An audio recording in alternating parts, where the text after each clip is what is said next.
여러분 반갑습니다. 오늘 같이 보실 하나님의 말씀은 신명기 5장 2절에서 3절입니다.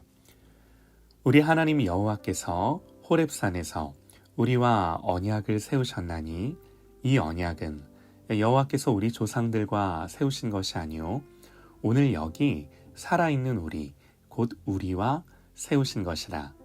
아멘. 언약 10번째 묵상 신의 산 언약이라는 제목으로 하나님의 말씀 듣겠습니다. 하나님이 신의 산에서 언약을 주신 것은 아브라함에게 주신 언약의 성취죠. 하나님이 아브라함에게 그 후손들에 대한 약속, 그 약속을 주셨고 그 약속 그대로 이루어진 결과가 이 신의 산 언약인 거예요. 하나님이 아브라함에게 너의 후손에게 가나안 땅을 기업으로 주겠다고. 여러분, 하나님이 가나안 땅에 지상 천국을 세우고자 했던 것일까요? 그런 게 아니라 하나님이 한 사람을 택하셔서 그로 한 민족이 되게 하시고 한 나라가 되게 하신 것은 하나님이 장차 세우고자 하시는 하나님 나라의 샘플을 보여주고 싶었던 거예요. 왜 여러분 아파트 분양할 때 모델하우스 먼저 짓잖아요. 가나안도 또 이스라엘 백성들도 우리에게는 일종의 모델하우스 같은 거라고 이해를 하시면 됩니다. 우리에게 그런 역할을 해요. 가나안은 어떤 곳인가? 하나님 백성이 하나님의 통치를 사는 곳입니다. 여기에는 당연히 이 순종이 전제돼야 하고요. 율법이 요구하는 것처럼 하나님 외에는 다른 신이 없어야 하는 거죠. 또 하나님의 통치 이 질서와 원리를 따라 정치, 문화, 사법제도 이 모든 것들이 세워져야 하는 거죠. 그래서 이스라엘이라는 이 역사 속에 실존한 한 국가가 하나님이 맺으신 언약을 따라 통치되고 유지되고 발전함으로 어떻게 하나님 백성이 복을 받고 하나님의 통치와 질서를 따라 사는지를 이걸 보여주는 역할을 해야 했던 거죠. 신의 산 언약이 요구하는 것들을 자세히 보면요. 이 언약에 순종함으로 국가가 유지가 되고 어떻게 적들의 침략을 받지 않고 또 정의로운 재판이 이루어지고 가난한 자들이 어떻게 도움을 받고 약하지만 그 사회에서 죽지 않고 안전한 삶을 영위해 갈 것인가. 이런 내용들이에요. 한마디로 이 땅에서 하나님 백성이 하나님과 관계를 맺고 그 관계 안에서 구체적으로 어떻게 사는지를 보여주는 거예요. 그래서 여러분, 사실 이건요, 구원과는 관계가 없습니다. 이미 하나님이 애굽에서 건져내실 때 저들은 구원받았죠. 이미 아브라함과 언약을 맺을 때 그 후손들은 아브라함과 함께 택함을 받았죠. 구원은요, 이미 하나님이 일방적으로 베푸신 은혜예요. 이제 은혜를 받은 백성이 어떻게 이 땅을 살 것인가? 이게 신의 산 언약인 거죠.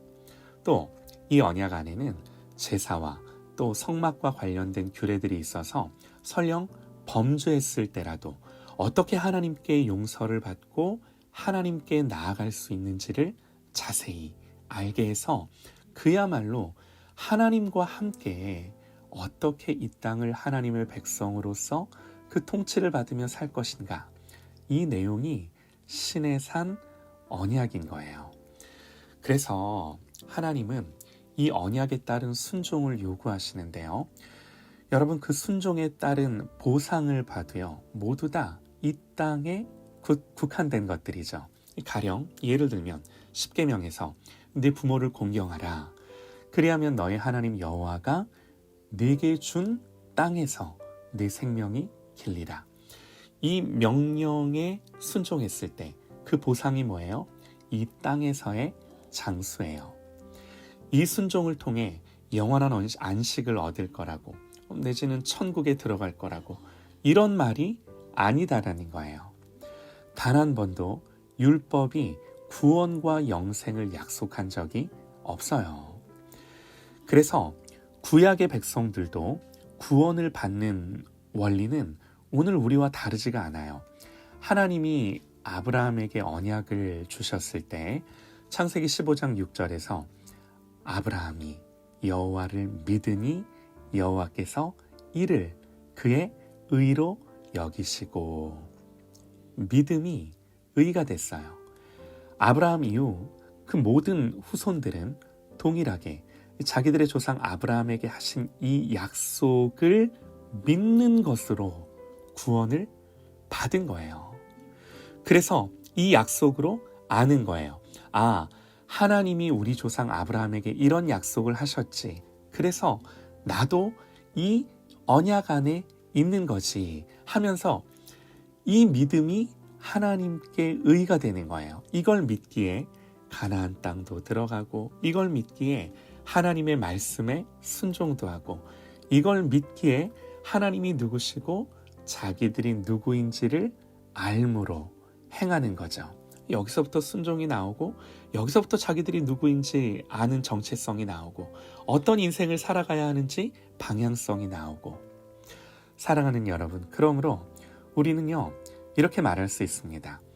구약 이스라엘 백성들도 율법을 지키지 못했어요.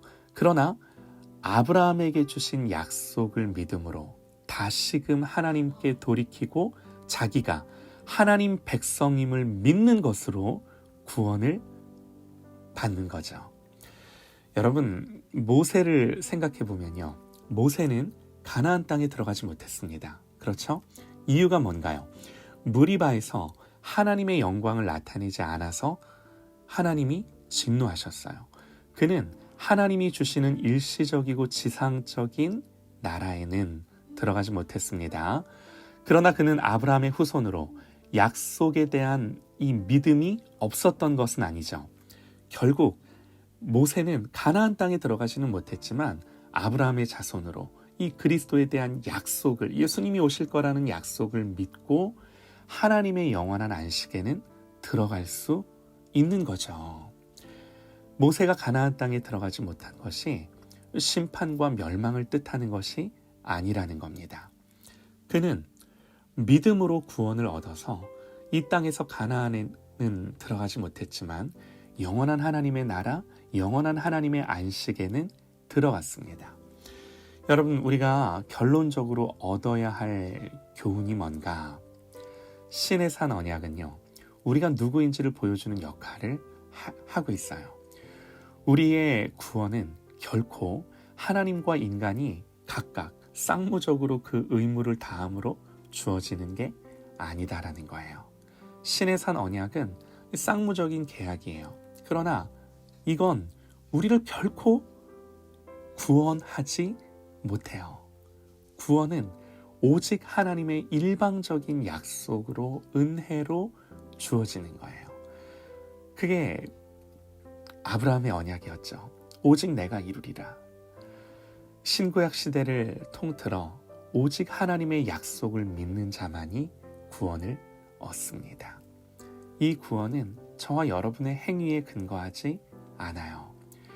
오직 우리가 그리스도 안에 있다는 것만이 우리의 구원의 근거인 것입니다. 우리가 이것 때문에 감사할 수 있어요. 우리의 구원이 흔들리지 않아요.